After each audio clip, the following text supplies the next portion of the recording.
Welcome to For the Long Run, the podcast exploring the why behind what keeps runners running long, strong, and motivated. I'm your host, Jonathan Levitt. Through personal and professional connections in the running world, I have the privilege of getting to know some amazing athletes. I've always been fascinated by the psychological aspect of running, and this podcast is aimed at exploring this and much more. I hope you enjoy. This episode is sponsored by Janji. Janji is a local to Boston running apparel company dedicated to exploring, connecting, and giving back through running.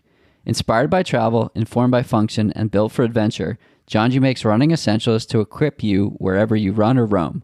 The company was founded on the core belief that water is a human right and donates 2% of their sales to supporting clean water organizations around the world. I've known the two co-founders of Janji for over 5 years, and it's been a privilege to see them grow and increase the level at which they've been able to give back to the running community and to the world in general.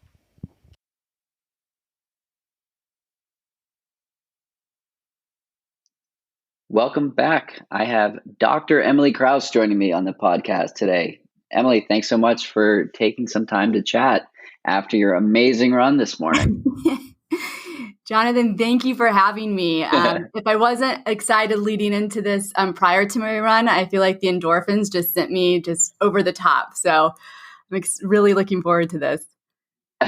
We both had that kind of run today. You came on to this recording before we started recording, like guns a-blazing with excitement and like beaming energy. I was like, wow, what did she have for breakfast this morning? So excited that it lines up perfectly with a chance to chat on the podcast. But before we dive too far into it, my first question for you is, who is Emily? Oh, the like infamous elevator pitch question. I've been thinking about this actually, because I'm always trying, I always want to consolidate everything all into like one nice bite-sized chunk. But okay, Emily. I am an adventure enthusiast of both the running and biking sort. Trail, road, gravel, I do it all. And my day job is I'm a sports medicine physician at Stanford Children's Orthopedics and Sports Medicine Center. I am a clinician and a researcher and a lifelong learner. And my particular interest is in the endurance athlete and the young developing athlete. And a lot of my research is in bone health and bone stress injuries or stress reactions and stress fractures, the female athlete, and injury prevention. And I'm a proud aunt and auntie to 4 nieces and nephews and a lot of friends' kids. And it's really fun to see those families grow. That's awesome. And the one piece you omitted was you are excellent at taping ankles even while on a date. I knew you were going to bring that up at some point. Didn't realize it was going to be so soon. Right from the leap. So Emily was at the North Face 50K or North Face, California, and saw me hobbling around, and she was on a first date and asked if I needed help. I believe I initially said no. And then I said, actually, I do. And we had this hilarious interaction where I didn't realize she was on. Was it a first date? It was a first date. Yes. It was a first date. And I made some joke about HIPAA, and this guy took it in stride. It was quite impressive.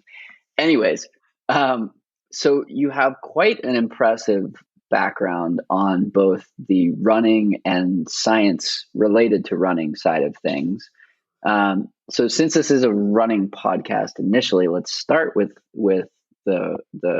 your running, and we'll go from there. So, what got you into it initially?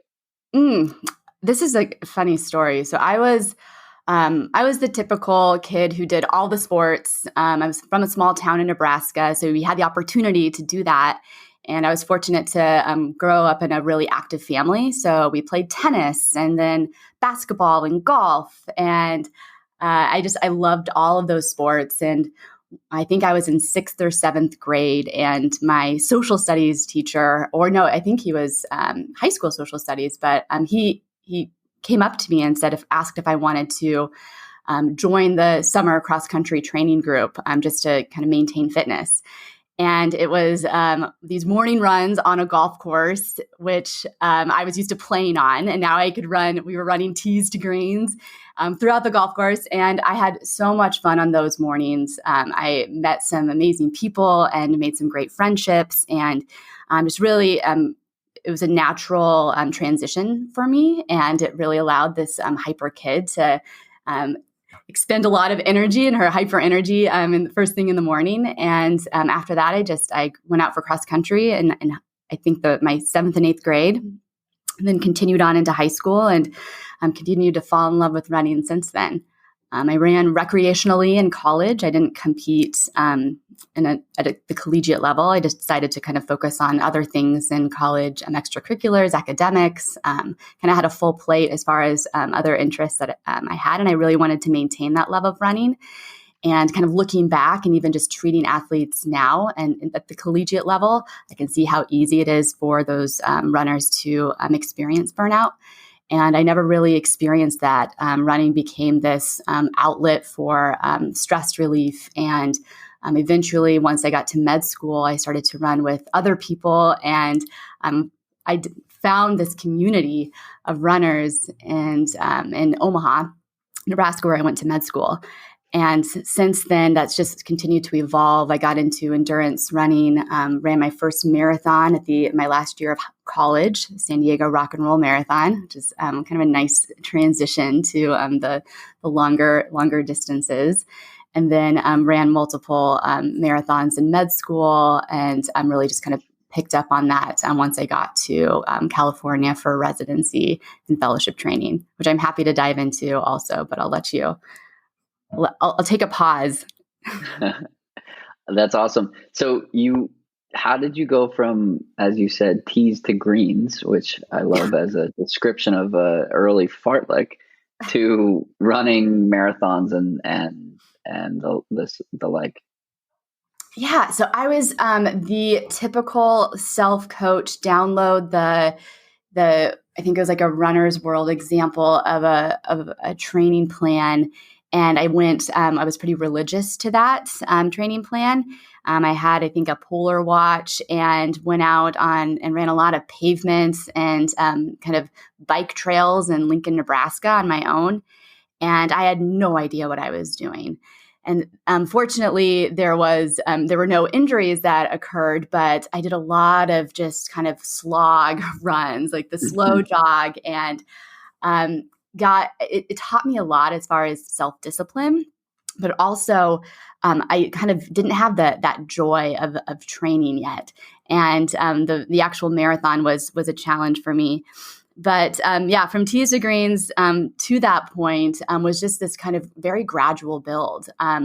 I definitely had off seasons from running. I didn't run all year round when I was in high school, which is a lot in contrast to a lot of what I see in clinic now.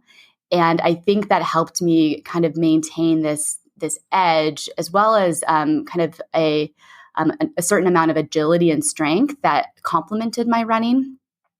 And then once I got to college, I definitely ran more consistently throughout the years, again, having a forced off season of sorts, or at least a change in running patterns during the winter, as you can relate. You have to get more creative with your runs. You have to wear more clothes. And you just have to wear more clothes. It took me a while. I was definitely a treadmill runner for a long time until I saw all of these runners bundled up, skating along the ice on this pavement, and it inspired me to do the same. But yeah, it definitely, that the longer distances really started to become more attractive to me because of the places that you could go in your head and really be challenged in a different way. And I think you learn something about yourself with each training block and each race. And sometimes you learn things that you need to work on. Sometimes you surprise yourself. And I think that's just the really, like, one of the many aspects that I love about the sport. That's awesome. And you've had the OTQ as a goal before, right? It was like the B or C goal. I definitely had aspirations during my training for CIM to break 250, and that was my prime goal. And just a spoiler alert, my current PR is just over 250. So it was going to be a big leap for me because my prior PR before that was, I believe, 252 or 253. And so a 7-8 minute PR was going to be challenging. But I think I've seen runners continue to chip away at their marathon PRs and just have gotten a lot more efficient and targeted with their training cycles.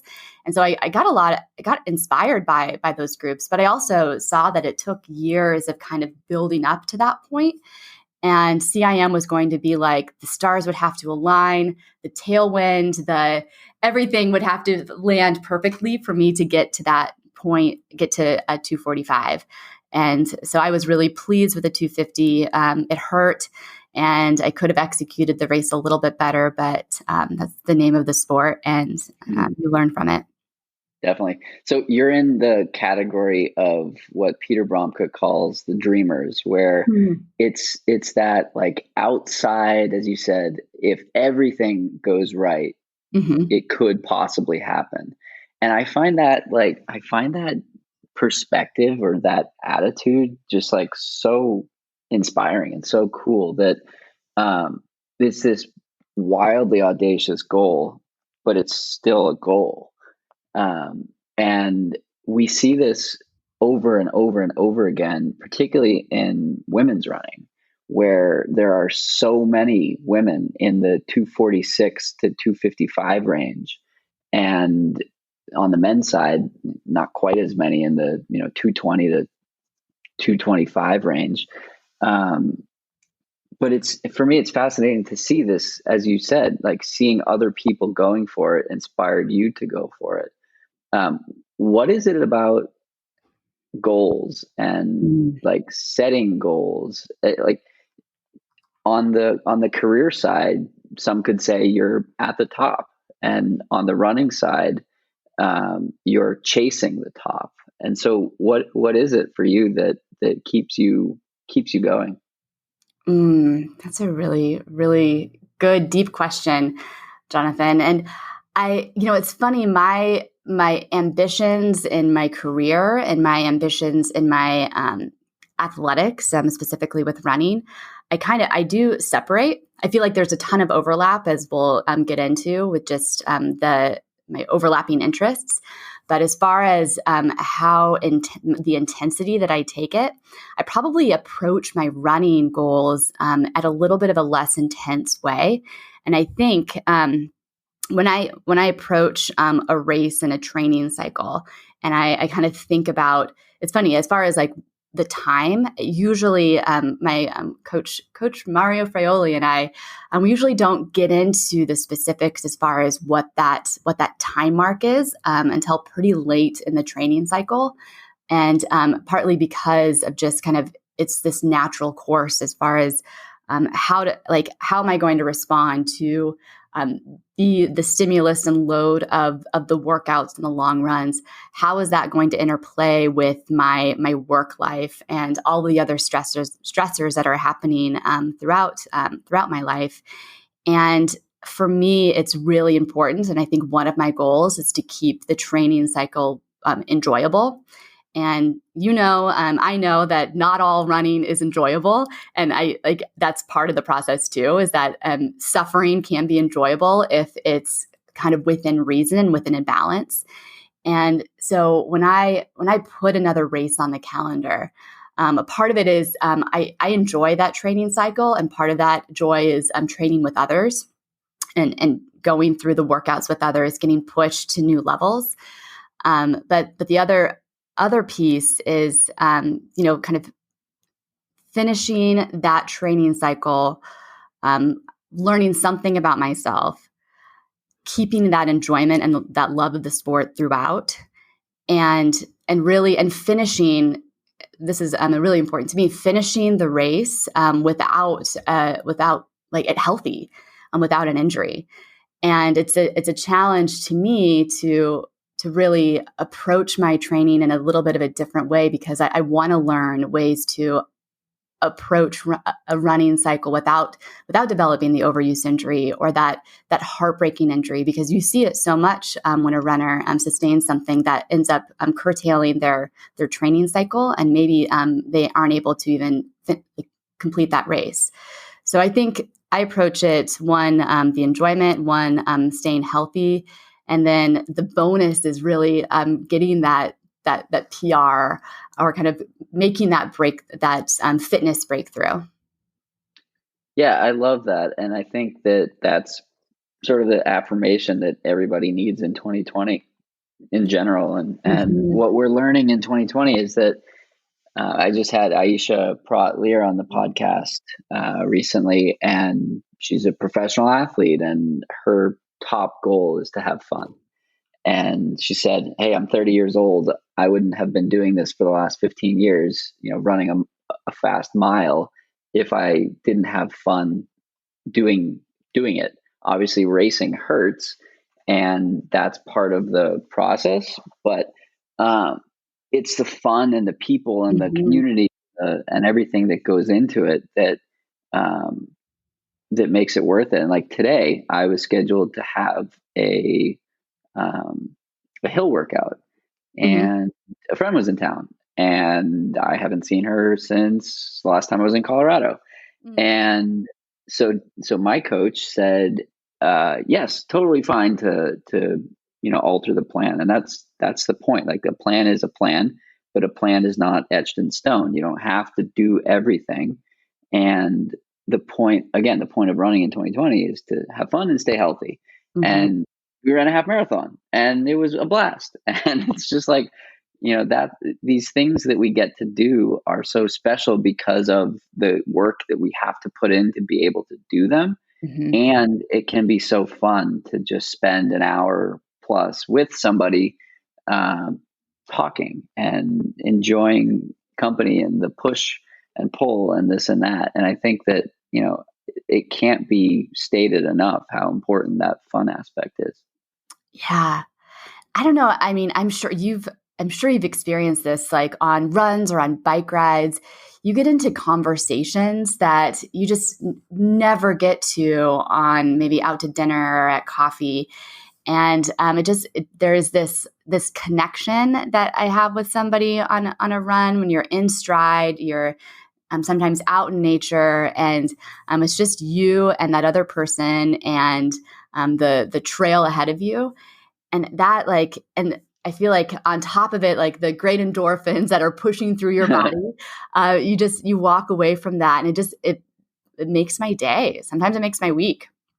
Definitely. I definitely know that feeling. And the most vivid memory I have of it is running through the Grand Canyon with a friend who I had basically run up to the 50K mark with. And we got into these conversations about, like, what's the meaning of life and why are we here, and talking about people that mean a lot to us. And sometimes, yeah, you can get there, on a car ride or at dinner or whatever. But yeah, when you're 10 hours into a run or an hour into a run or whatever, like, you can get to places with people that you can't get any other way. And I think that's so cool. Yeah. Even you and I, we got into, when I was in Boston, was that a year and a half ago? That was a athlete conference. Yes. And we serendipitously were able to connect for a run. And we joined Allie Kieffer for part of her run.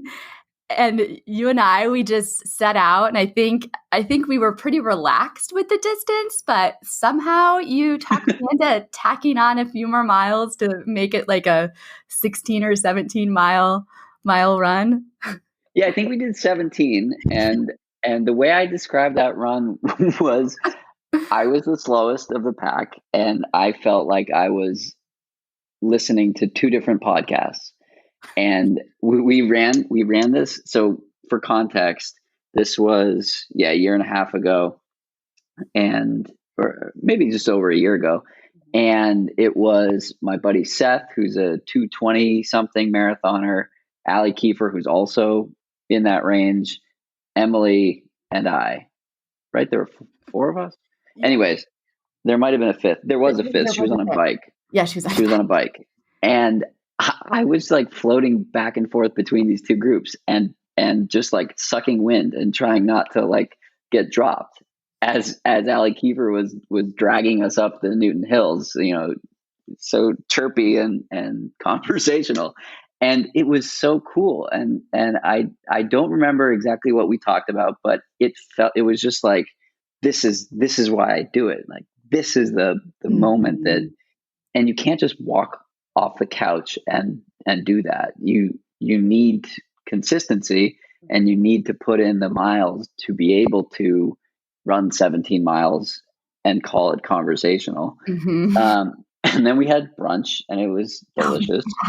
And that was a really good day. And I miss days like that. Yeah, me too. And we almost got Allie to move to Boston, and we were unsuccessful. But yeah, that was a good day. I don't know where we were going with this, but those are the types of conversations that can only happen on those 2-hour runs. Thanks again to John G for sponsoring the podcast. I've enjoyed seeing John G grow over the years, and their gear has only gotten better as time has gone on. I have a few pairs of both the AFO split and AFO middle shorts and highly recommend them. Their singlets are super cool too. You can take 15% off all month with the code FTLR15. I hope you love them as much as I do. And now back to our conversation. So how do you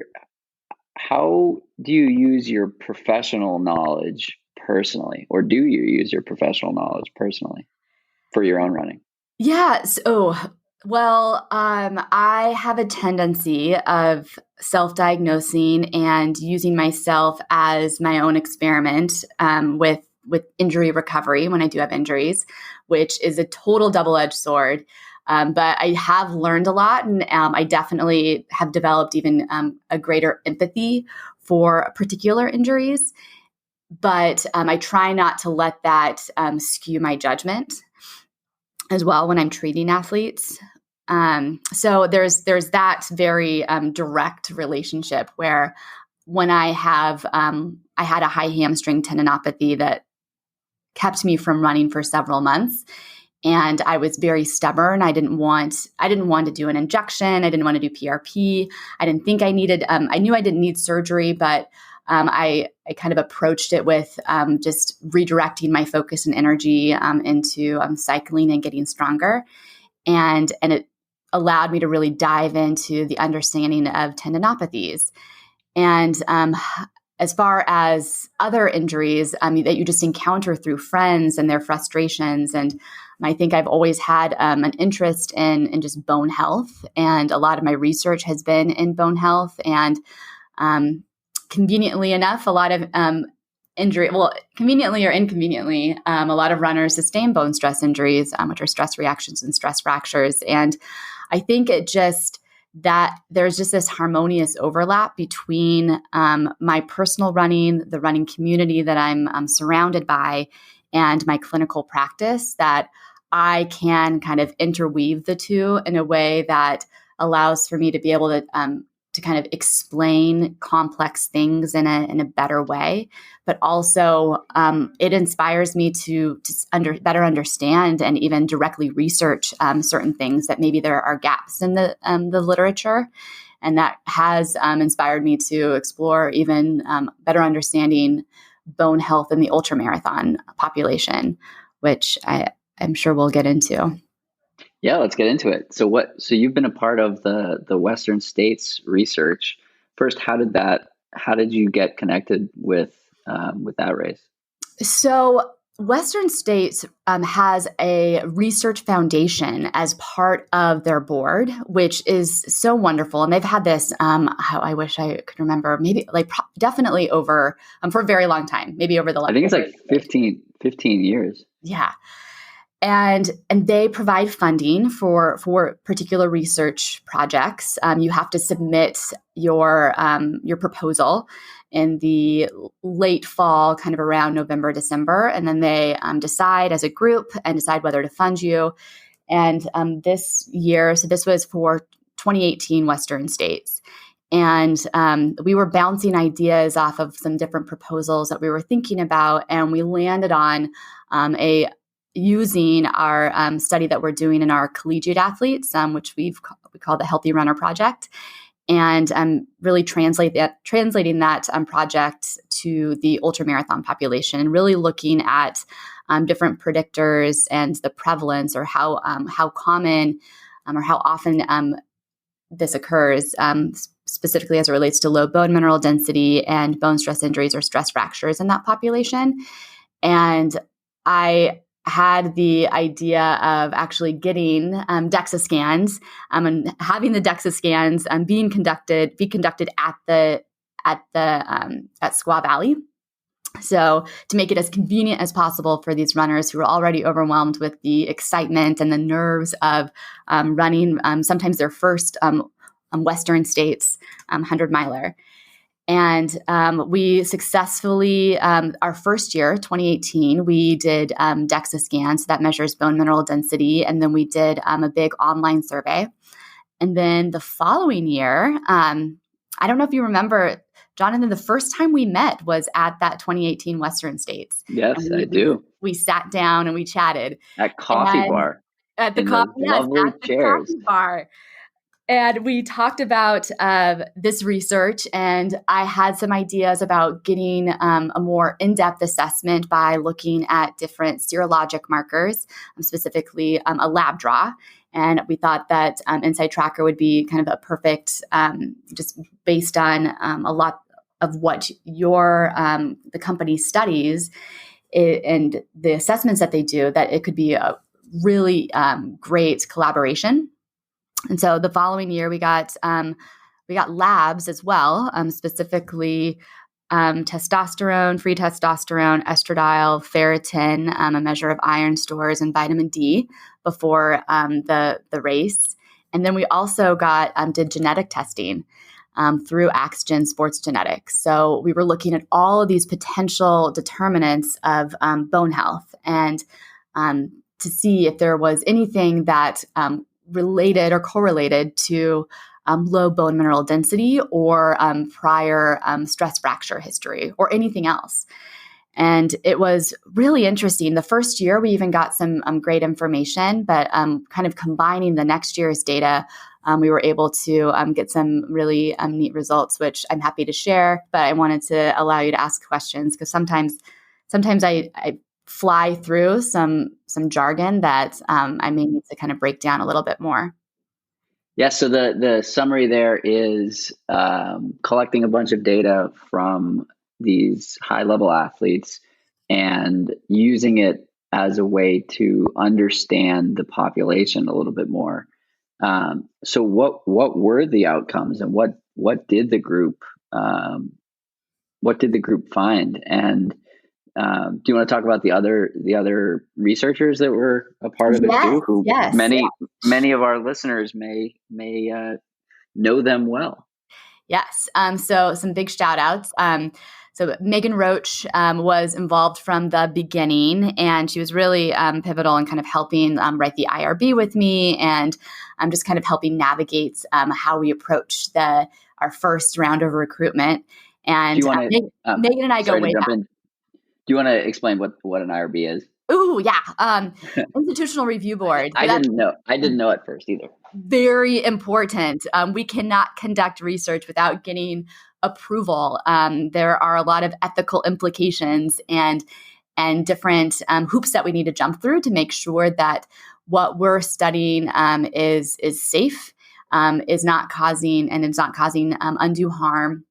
That we are doing appropriate consenting of all runners, that we go through all of the secure data analysis and storage of our data, And that's really very important to me. And I think I just have so much respect for the focused researchers or researchers that have the giant grants that are really conducting the big studies, because it just takes so much work to go through each process. And I've been very fortunate to have dream team researchers to work with that all bring really important expertise to the table, whether it's statistics. Now Megan with her epidemiology understanding is even more valuable right now. But so Megan was really helpful with that part. I had a couple of research interns that spent time with me over the summer. Kira Skaggs, shout out to her. She worked really hard for the 2019 year. Inside Tracker, and Jonathan, you and I, we worked closely together kind of in that early process. And Body Spec helped with the DEXA scans. Tracy Hoeg, who's another big ultra runner, and she is a physician as well, and a PhD. And she was at UC Davis at the time, and now she's, I think she does have some affiliation with them still, but she's practicing in a private practice. But she was very helpful. She has a good research background. My mentor, Dr. Michael Fredrickson, and Emily Miller, she's a PM&R resident. So definitely give a shout out to all of those hardworking people that, they're working for pennies and free lunches, but they all have this passion and drive to understand this information and eventually, disseminate it to the people that need to hear it the most, and that can be really valuable for the lifelong runner. And what were the takeaways from this study? Okay. So we just submitted our manuscript. So thankfully, I kind of have some good summarized chunks for you. So we had about 40 women and 83 men. So that was really good numbers for the study. And I think a lot of runners are interested in this information. And I credit them for being there's so much going on leading up to Western states, and that their willingness to be involved in the study. I just have a lot of admiration and appreciation for helping further the research in sports science world. And we found that about 20% of men and 38% of women had a history of at least one bone stress injury or one stress reaction, stress fracture. So that's over a third of women, and just about 1/5 of men had a history of stress fractures. And that's kind of throughout their training. So it wasn't just in the past year. We also interestingly found that 29% of men had low bone mineral density. So that's defined as, so bone mineral density is scored on a bell curve using Z-scores. 0 is right in the middle, and those are age matched and sex matched. And so a Z-score of less than -1 for runners and for athletes is defined as low. And we found that 29% of men had low bone mineral density, but only about 15% of women had low bone mineral density, which actually is pretty similar to the general population. And it was surprising to see that men had lower bone mineral density on average than women, and kind of raised this some questions for us. We also found we asked a lot of questions in our survey about energy availability, and just to kind of make sure we're on the same page with that. Energy availability, or low energy availability in particular, is the failure of athletes to consume enough energy, which is fuel. So take in enough fuel to cover the energy cost of exercise, as well as just daily life expenditure. So we found that the way that these athletes answered questions, that almost 2/3 of females and were at moderate or high risk for low energy availability. And to us, that's concerning. Sometimes this is unintentional. Sometimes this is intentional. But there are a lot of consequences of sustained or prolonged low energy availability to hormonal imbalances, as well as just long-term bone health. And we found about 45% of males were at moderate or high risk for low energy availability. That's fascinating. And the part that you mentioned there is it can also be unintentional. And I experienced that.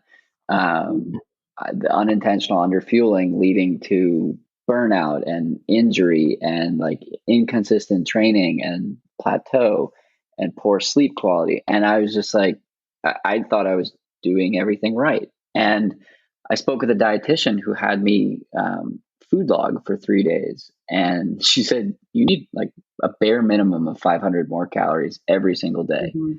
And I did that. And the impact is like night and day between ability to improve and feel good and, have a high level of testosterone and whatnot. Mm-hmm. And this is coming from somebody who like works with blood work all the time. And some of it was reflected in the blood work as well. And then adding in more calories was represented by an improvement in some of those values, as you would expect. So it's so hard because a lot of people think, oh, I run, I shouldn't eat the donut or I shouldn't eat the whatever. And what we see, or what I see on my end, working with all these dietitians who are working with athletes, is that, and let me know if this is what you see as well, that many people who, or talk to me, I'll ask you the question instead of mm-hmm. me sharing it. How do you suggest people work with that and understand it and navigate it? Because 2/3 of females, mm-hmm. 45% of males. If you in your running group, that means that there are many people that are dealing with this. Yeah. And I mean, a lot of it is, it's a combination of timing, of fueling, and really like kind of taking advantage of those windows where you can replenish and kind of get the most out of that fuel. And also the quality. Sure. I think, honestly,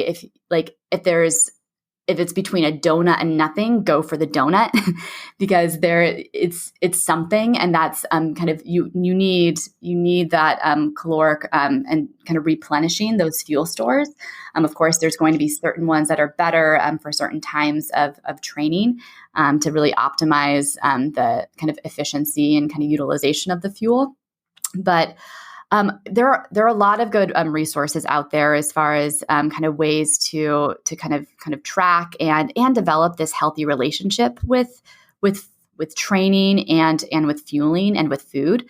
I think unfortunately, as runners and as athletes, there's almost becomes this, and I think we all. I've kind of gone through this phase, especially in my younger years, where you kind of get this obsession with certain types of foods that you'll only eat this food, and do not you'll restrict fat or restrict certain types of foods that you don't consider quote unquote healthy or good for your body, and that can lead to just these unhealthy relationships and this underfueling, and that underfueling over time starts to slow your metabolism.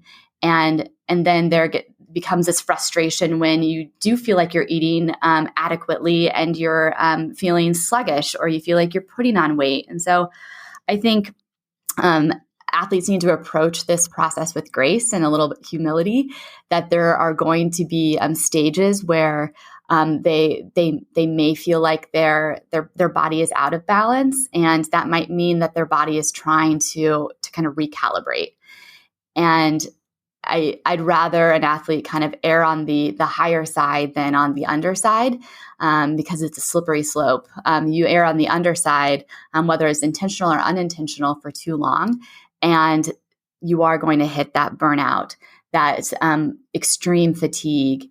And the bigger consequence is if those hormones get out of balance for too long, you start to drop your testosterone, you start to drop your estradiol and sex hormones. And that leads to changes in your bone remodeling. For a runner, that is incredibly important because your bones are constantly remodeling, and they need to be able to handle the loads that you're putting putting on those bones every time you go out and run. And if your bones are breaking down more than they're rebuilding, that's going to lead to a bone stress injury. And nobody wants that. And that's a big delay in the longer delays in the return are with those athletes who do have that low energy availability as well. So a lot of motivation. Can you talk about the actual mechanism behind how that process works? Like, low energy availability leads to this happening so that injury occurs. What's the actual process that's happening? Yeah.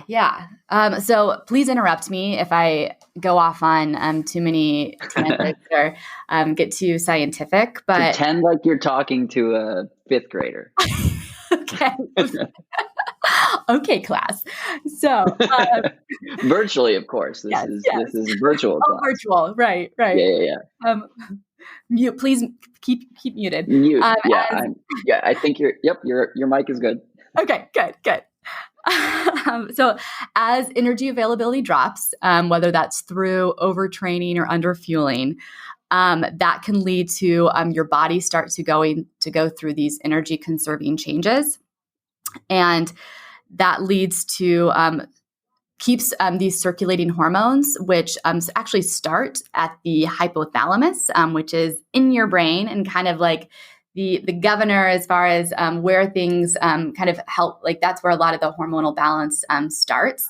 And there can be positive and negative feedback into the hypothalamus to secrete certain types of hormones to maintain that balance. And when I talk about hormones, there are management of thyroid hormones and stress hormones like cortisol, and all of that's kind of stemming from the hypothalamus, trickling to other different organs where they get secreted, whether they're through the ovaries or through other sex organs to kind of maintain this beautiful balance within our body. And so if there's not enough fuel, your body starts to go into this energy conserving state. And that starts to suppress certain hormones and the secretion of certain hormones and kind of focus on the most important organs in our body and keeping the brain going, keeping the heart going. And that particularly leads to drops in estrogen and drops in testosterone. This can lead to physical signs in females that can lead to a loss in period or irregular periods. And specifically in males, this can lead to either decreases in libido, loss of morning erections. These are questions that we actually ask in clinic in our males. And those hormones directly impact the bone remodeling potential through increased bone breakdown, or what we call bone resorption, and decrease in bone formation. And we call that whole process the female and male athlete triad. And so the three components of the triad, and sorry if this is kind of reiterating things that have already been talked about in other podcasts, but I think it's a good refresher. A lot that I research. So that's low energy availability with or without an eating disorder, impaired bone health, which is low bone mineral density or on the extreme osteoporosis. And then in females, irregular periods or menstrual irregularities, whether that's a drop in periods or just irregular periods. And in males, it's a drop in sex hormones, which is termed hypogonadotropic hypogonadism. A big mouthful, but it makes you sound really smart when you use it in the community. And that's really important to understand, because if there becomes, and some athletes have something along the spectrum of the triad where it may not be severe, but it's creeping that direction, and it's a slippery slope, because the more prolonged energy imbalance or low energy availability, the greater the consequences. And we see the impairments a lot in bone health, but we also see it in other aspects of the body. And that leads to kind of another term that's used a lot.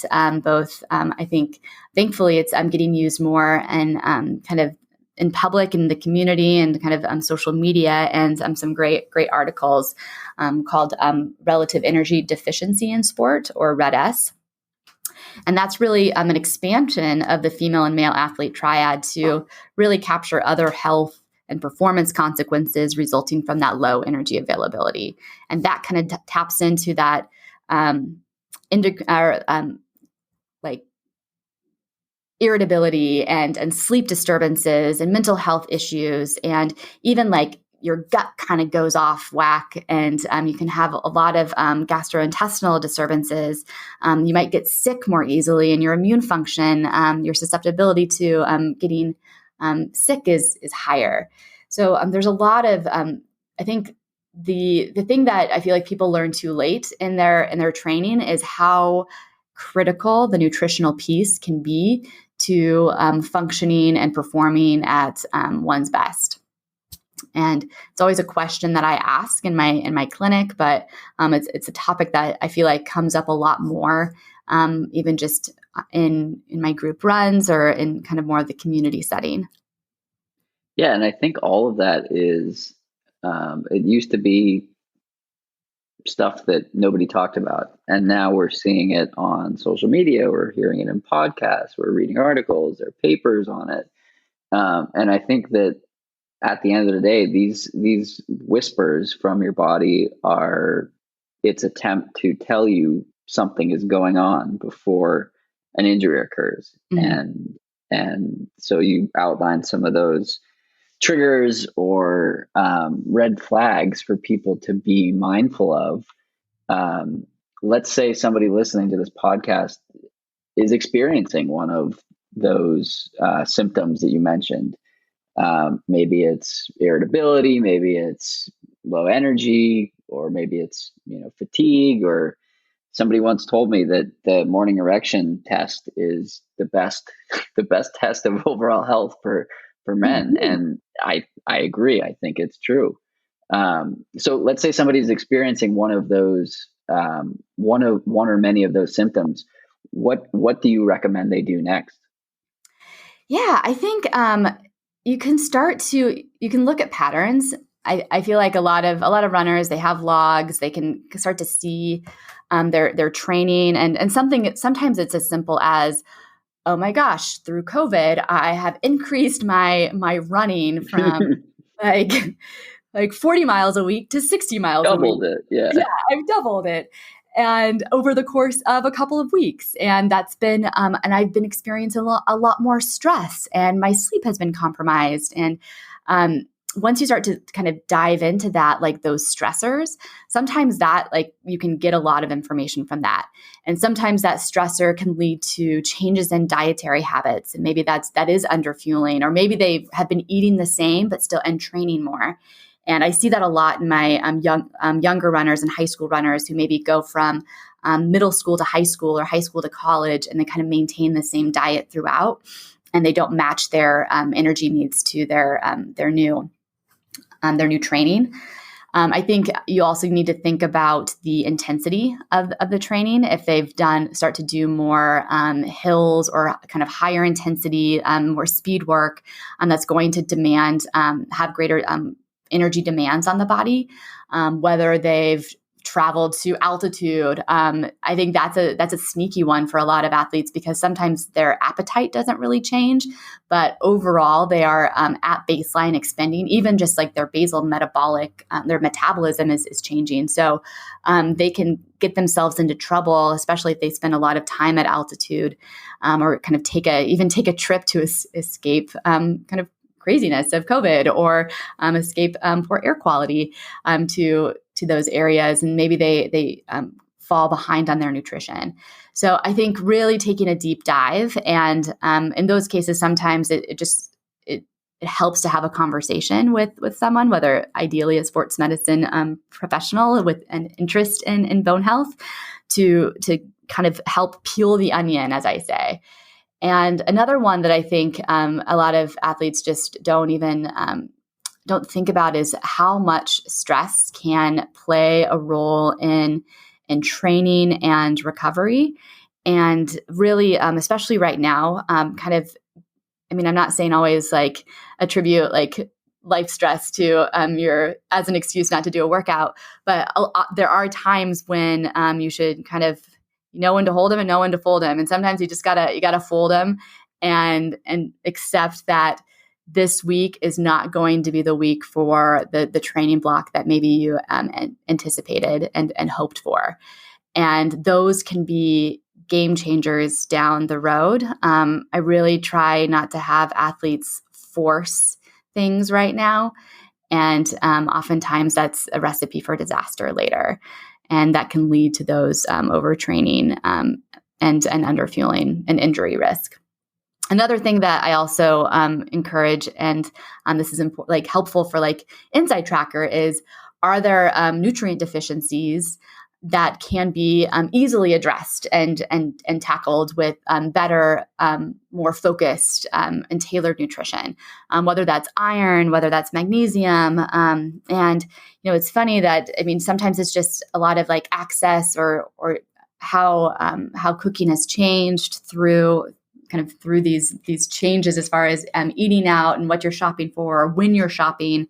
And I feel like iron deficiency specifically is the sneaky, can really affect an athlete's overall performance and energy levels too. And we've also seen some more animal studies that have shown relationships between low iron and growth hormone and thyroid hormone, and ultimately potentially even impacting overall bone health. Huh. I hadn't heard of that last part. That's fascinating. And then obviously the association with vitamin D and vitamin D, yes, overstated. Yeah, I think that much of it is education and awareness. And what you said about going from high school to college and keeping the same eating habits, but adding a third to training volume. I think that's a huge thing. And the resources to discuss these kinds of things might not exist. Like there should be a dietitian talking you through caloric needs or intake needs or whatnot. And many schools have that and many schools don't. And then you talk about the change in COVID times with at the beginning when some people had a lot more time on their hands when you remove a commute and you don't have kids and all this and that. I found myself putting in 16 and 17-hour training weeks, and it just happened. And I was aware that I was training more, but I went from 9 hours a week to I had 1 week at just under 17 hours, and that's almost doubling. And many of those hours were from biking. But still, you're burning quite a bit, and I caught myself okay, I need to eat more. I need to eat more. This and that, and it becomes this it becomes a puzzle because it's okay, when do you do it? When do you do this? When do you do that? And a study came out recently looking at within day energy deficit. So even if you're eating enough in the day, but you don't eat enough in the morning. And that became a problem for me as well. I would go for a run and, have, something beforehand, and I wouldn't have my first meal until 11 a.m. or 10:30 in the morning. And I had been awake for 4 hours, 5 hours already. Not 5 hours, definitely not 5 hours. Sleep is too good. And so it's just these things that they're so nuanced and they're so critical. And so I think that this kind of awareness that it's something to think about and it's something to stay on top of is super important. Yeah. And I think the earlier, the more you can kind of create these habits. And I've worked with some young athletes, and thankfully there are a lot of really good cookbooks and the Run Fast, Eat Slow, movement. I would call it a movement because I feel like there was just a lot of really positive outcomes from that. Have been great for teams and kind of team community building too. And I oftentimes, if I have an athlete who maybe has maybe aspects of the triad and some low energy availability, I will part of their homework, my homework for them in my clinic, you need to go home and I challenge you to create a meal, whether it's just for you or for your family. And I want you to take a photo of it and tell me how it was and make it fun. Just like make running fun, make the fueling and every part of that training a fun experience. And that is a lifelong habit. And I think, getting that healthy relationship with food where it isn't there, it's important for so many reasons, and kind of treating it as fuel can really kind of change the mindset for these athletes. Definitely. So where did your interest in this area on the professional side come from? Ooh, so, when I was in college, maybe it was before college, when I was in high school. So I knew that I wanted to do like orthopedic surgery, and really interested in kind of like sports medicine. Hadn't really identified the field of physical medicine and rehab. So it was kind of this like interesting course and journey to my professional field of physiatry, is what it's also called. It's a really cool field. If you don't know about it, you should look it up. But the nutrition piece, when I was a freshman in college, my major was biochemistry. And because that's what pre-med students did, they took biochemistry or biology. And I thought that was kind of the course that you had to take. And I was in maybe a few months in and tried to do this research. I found a research lab where I was using pipettes, and I should look back and see exactly what we were studying, but I had no interest. I dreaded going into the lab. I was by myself wearing this white coat, lab coat, and doing bench work. And I have so much respect for people who do that type of research, but it just wasn't really fueling my fire. And so I realized, I sat with kind of my advisor, and we explored other majors that I could pursue. And I thought, regardless of what field of medicine I go into, I think nutrition is going to play an important role. And I think it's something that physicians should really appreciate and kind of use almost as part of their treatment plan and management. And so I studied nutrition science. I'm not a dietitics major, but it was nutrition science, and I loved it. And it was I felt like I was just scratching the surface at that point. But I started to really read up on the sports performance and exercise physiology and all this interplay between the way that we use those calories and use those specific micro and macronutrients to make us run faster and just be a stronger athlete. And I thought it was so interesting to kind of layer that into the care of my patients.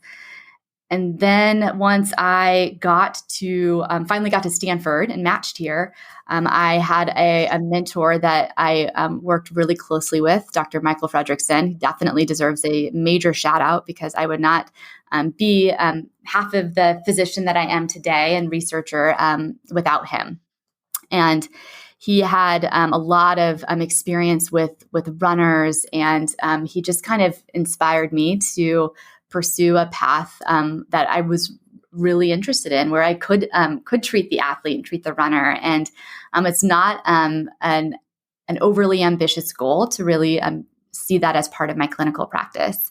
So he took me under his wing, and he was my research mentor and clinical mentor, and pulled me into the Healthy Runner Project, which is kind of a very similar study to what we did with our ultramarathoners. And that's kind of where it all started. And it's also where I met Megan Roche, which it's so funny how like our worlds collide. And I think I love how just like this interplay. And now here we are, you and I chatting on a podcast, and kind of thinking about even when we connected, which was through, I think through the Roches, when we were getting coached by them. Yeah, it's a small world. It's an awesome world. And it's cool when friends get to work together. And you and Megan have done some super cool stuff together. So it's been awesome to see.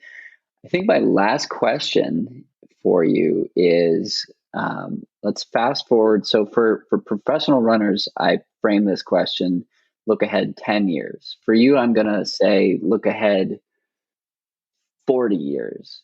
What are you really 40 years? What are you really proud of? Okay, let's do the math. Okay. Oh my gosh. I fast forward, I'm 75.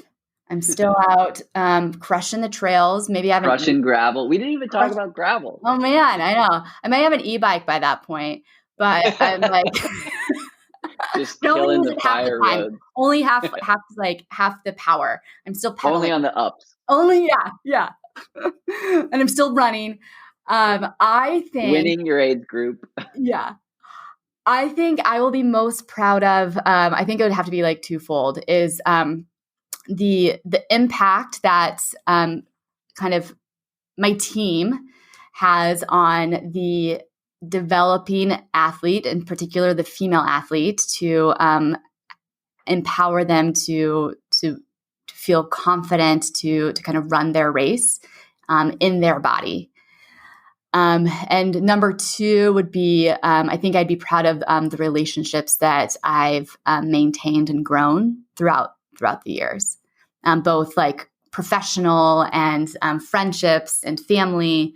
And that's something that I've tried to prioritize throughout all of the madness of either training or kind of career pursuits. That's awesome. I love those goals. Yeah.